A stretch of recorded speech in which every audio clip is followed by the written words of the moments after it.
Welcome to our continued coverage of the annual Yamaha Media Event, where we have professional bass angler Brandon Polinick, Yamaha ATV racer Walker Fowler, and HAVA's Chris Fleming in camp. Well, the first evening hunt, Brandon harvested his first archery whitetail. So let's join Walker in a pop-up near the middle field to see how his evening hunt went. So we're doing our evening hunt tonight. We're in a pop-up. We're just off the main trail that we were kind of hunting earlier, but we're actually closer to camp. Looks like a great spot. There's a lot of good cover right here. The blind is brushed in real well, so we're pretty hidden. And it looks like the wind's actually even playing in our favor. I just want to get a good clean shot. This will be my first whitetail with a compound bow. So just don't want to botch it for sure. Confidence. I'm not going to botch it. I got this.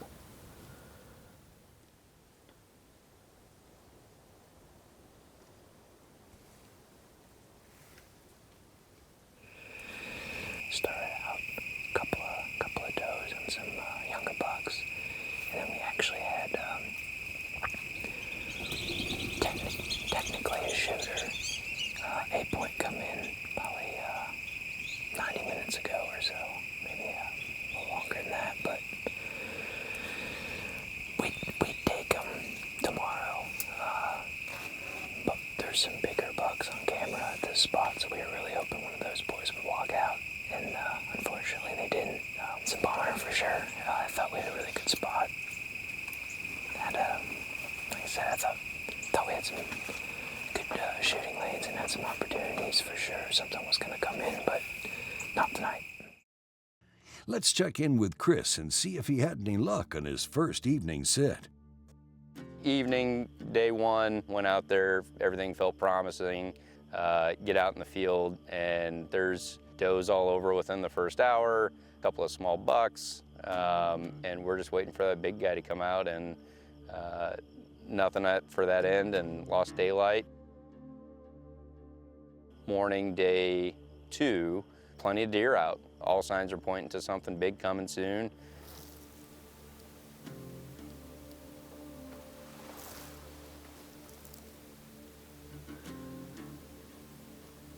They kept looking back. We thought they were looking at a buck or spotting something for us, and a couple of coyotes come running out.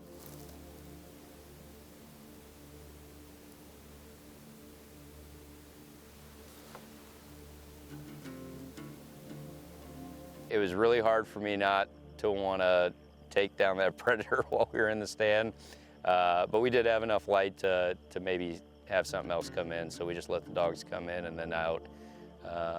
But honestly, it was a cool experience. Like, I don't get to experience stuff like that where I'm living, so it was neat. With a few hunts under their belts, Chris and Walker are still in search of a shooter whitetail, but Jeff and Wade may have a plan for Walker. You know, Jeff and I had kind of made a midday decision, and this can be tough sometimes when you go put a pop-up in an area that's more open than not. But we grabbed a Preview 3 from Muddy that has the mesh in front of it that you could see really good, and it's a smaller pop-up in nature, and it's got loops, you can brush it in, and we went along an old pipeline, actually a new pipeline. Let me rephrase that. That pipeline's only been there about 4 or 5 years, but it's very open. Where we were setting up and where a lot of these deer were coming in to feed. We're back in another pop-up, totally different property. Yeah, we're just jumping stands now, hoping for the best, so fingers crossed that we get it done tonight. I have a feeling, my hands are sweating, it is warmer today, but I just have a different feeling coming into this one tonight. I think something big's gonna happen, so yeah, fingers crossed, let's get this thing done.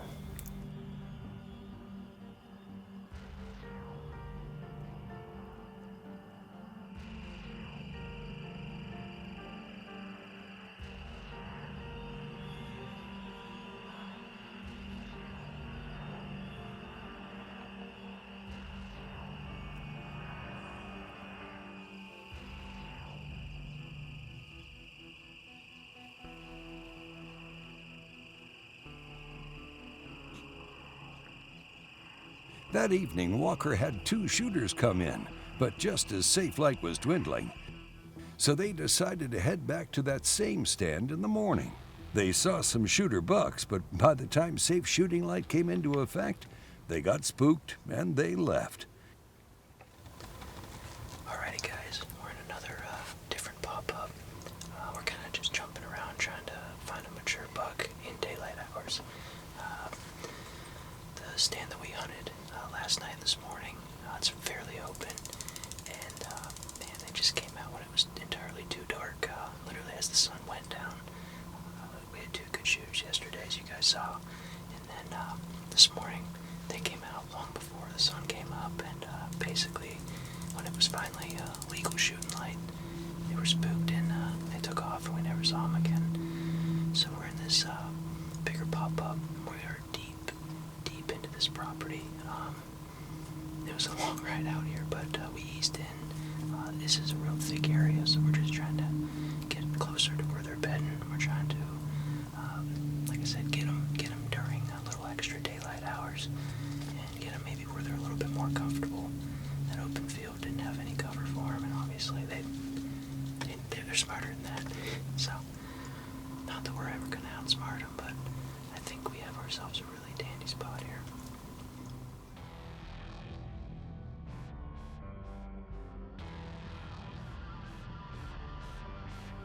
That spike was the only thing Walker and Jeff saw that night, so let's check in to see how Chris is faring with his hunts.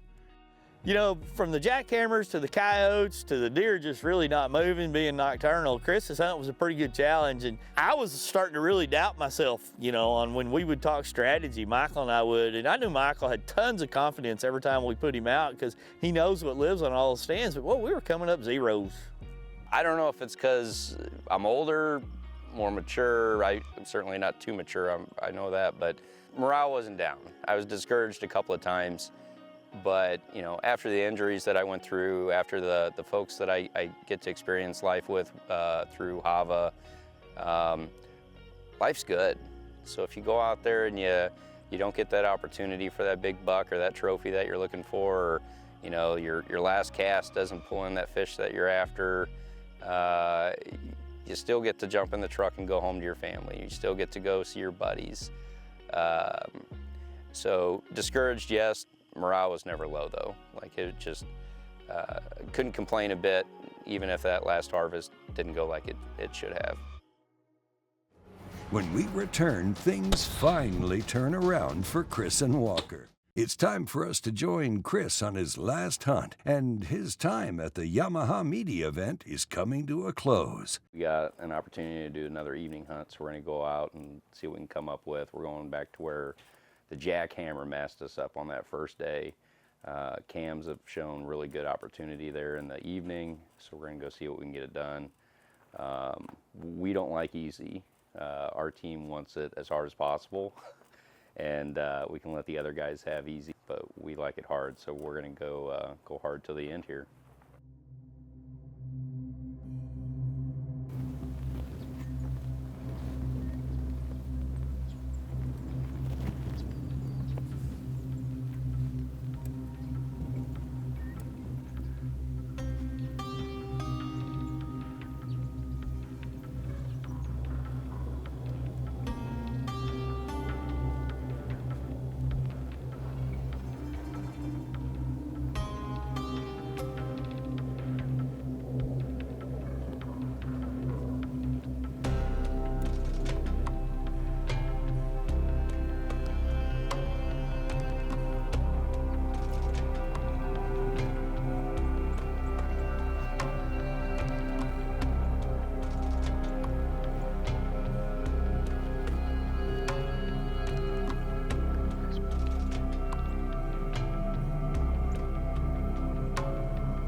The first shooter of the night, a 9-point, has started to make his way into the field.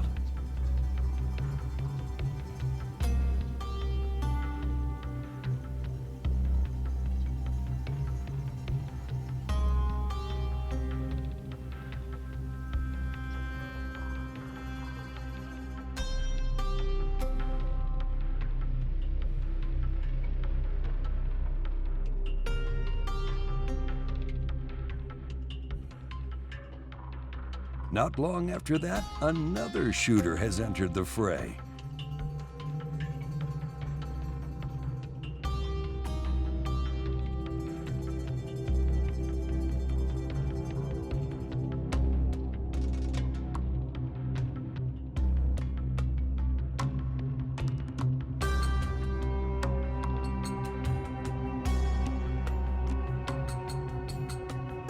Chris now has his sights fixed on this buck and has decided that's the one he'll take a shot at, once given the opportunity.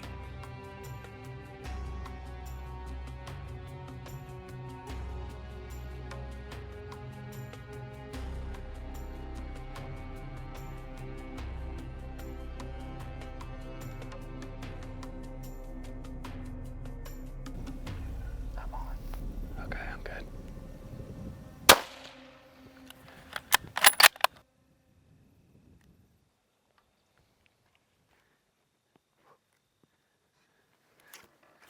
How do we freaking feel? Holy smokes. It's, I got nothing. I got nothing.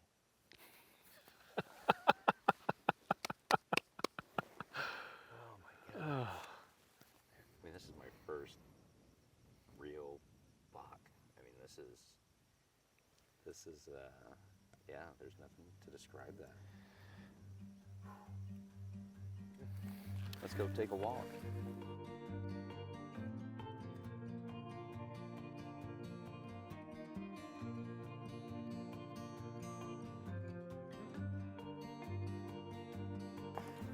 Good God.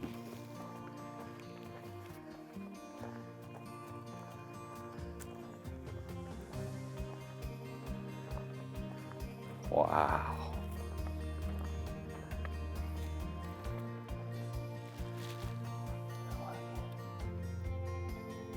He's beautiful.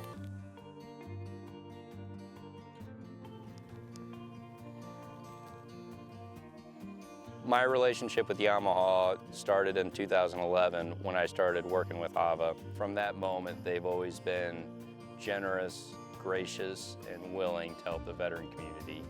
Honored American Veterans of Field is very grateful for Yamaha support, for Yamaha Whitetail Diaries, and we appreciate everything that you guys do for us in the veteran community. So something I did notice with these new units, being a disabled hunter, it's normally a challenge for me to get in and out of vehicles. And for a double amputee below the knee, these vehicles were perfect. I never felt cramped. It wasn't hard to get in and out of. It was easy to get set up. It was really an ideal vehicle. And if you think it may not suit you because maybe you have something similar to myself, give it a look. It really has made my life exponentially easier. When we return, we conclude Walker's hunt. Don't go anywhere. Time, unfortunately, is running out for Walker as he heads back to the middle field to hopefully go home with some meat by going after a doe. Yeah, I want to take home meat for sure. I mean, obviously trophies are cool and all, but the biggest thing here, and especially at least for me as hunting, is you fill your freezer. So I just kept thinking, man, it's going to be really a bummer if I don't go home with anything, just because come February, March, it's going to be really awesome to go out to the chest freezer and think about the hunt and also, you know, cherish the, you know, what the good Lord blessed us with.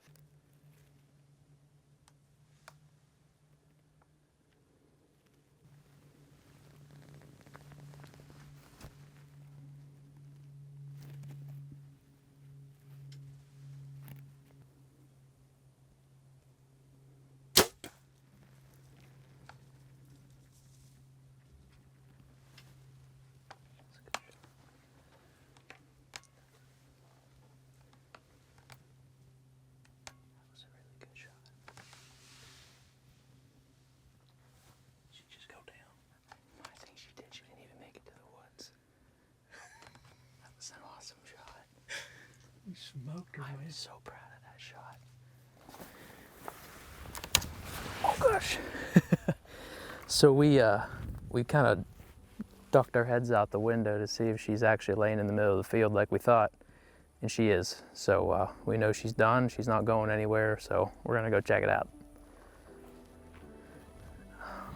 Just happy it was a good shot, clean, and quick for her, obviously. So yeah, good Lord blessed me with some steaks this winter.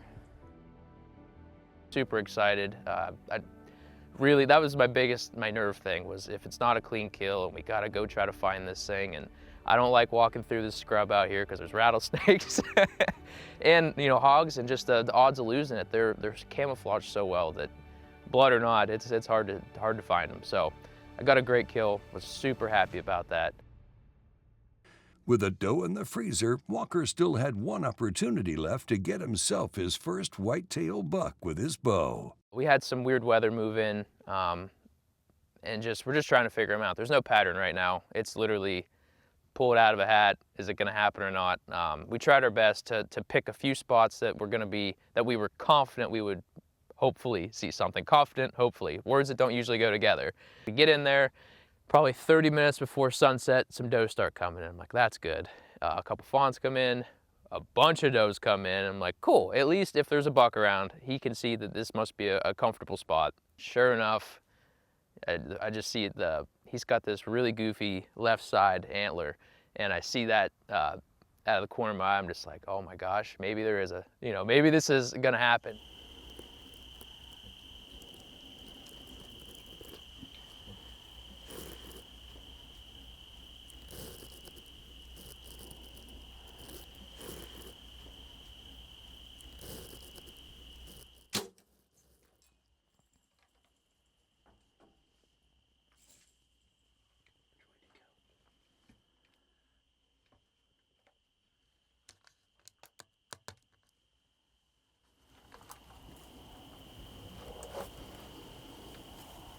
It's a little high, it didn't pass through. Do what? It was a little high, but it didn't pass through. It didn't? No, it was sticking out the other side. Wasn't sure it was a good shot, so I'm like bummed. I'm happy that it all went down, but like I think in the initial camera shots, like I'm actually bummed because I thought it hit him really high, and I was afraid we weren't going to be able to find him. And then, oh, oh. That's a good sign, huh? What you say? Yeah. I believe he started kind of going airborne over the trees. Sounds familiar. Sounds like he'd be good in my line of work. Yep, there he is. We don't got to track that. Good eye with the light there, Scott. Yeah, buddy. Nice. I told you he circled back around. He did. He's just a little guy, but he's cool. Nice. Look at that horn. Isn't that goofy? That is. Come on, that is cool. He's not a state record. He's not huge, but he's super special to me. It was a emotional just struggle for sure, and he's really unique. And I think for me, being only my second compound bow kill, first buck with a bow, it's a cool story. It's a story that I'll remember. I'm sure in the next 40, 50 years, however long I continue to hunt, I'm sure I'll have some awesome stories. But it's cool that the first buck with a bow was definitely awesome. That'll do it for this episode of the Yamaha Whitetail Diaries. Yeah, we'll see you next time.